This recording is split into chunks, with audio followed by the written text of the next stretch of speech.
The Justice Department is planning to alter its policy on charging some drug offenders so that they will no longer face mandatory minimum prison sentences, according to remarks prepared for delivery Monday by Attorney General Eric Holder. In an address due to be given to the American Bar Association in San Francisco, Holder said he is mandating that drug offenders with no ties to large-scale organizations, gangs or cartels and no history of violence won't be charged with offenses that impose mandatory minimums. Such sentences, a product of the government's war on drugs in the 1980s, limit the discretion of judges to impose shorter prison sentences on offenders. Under the altered policy, the Attorney General said defendants will instead be charged with offenses for which accompanying sentences are better suited to their individual conduct, rather than excessive prison terms more appropriate for violent criminals or drug kingpins. According to Holder, mandatory minimum sentences breed disrespect for the system. When applied indiscriminately,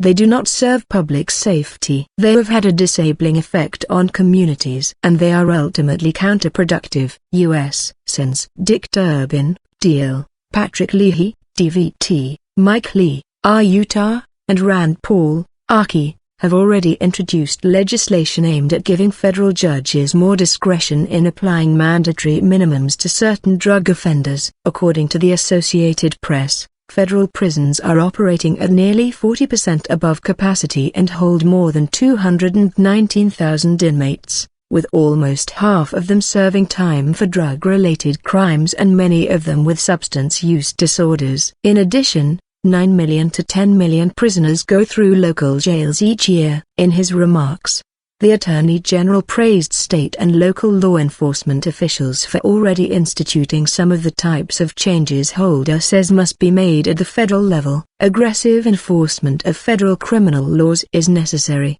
but we cannot simply prosecute or incarcerate our way to becoming a safer nation, Holder said. Today, a vicious cycle of poverty, criminality and incarceration traps too many Americans and weakens too many communities. However, many aspects of our criminal justice system may actually exacerbate this problem, rather than alleviate it. We need to ensure that incarceration is used to punish, deter and rehabilitate, not merely to convict, warehouse and forget, said the Attorney General. Holder said new approaches, which he is calling the Smart on Crime Initiative, are the result of a Justice Department review he launched earlier this year. The Attorney General said some issues are best handled at the state or local level and said he has directed federal prosecutors across the country to develop locally tailored guidelines for determining when federal charges should be filed, and when they should not. By targeting the most serious offenses, prosecuting the most dangerous criminals, directing assistance to crime hotspots, and pursuing new ways to promote public safety, deterrence, efficiency and fairness, we can become both smarter and tougher on crime, Holder said. The Attorney General said 17 states have directed money away from prison construction and toward programs and services such as treatment and supervision that are designed to reduce the problem of repeat offenders. In Kentucky, legislation has reserved prison beds for the most serious offenders and refocused resources on community supervision. The state, Holder said, is projected to reduce its prison population by more than 3,000 over the next 10 years, saving more than $400 million.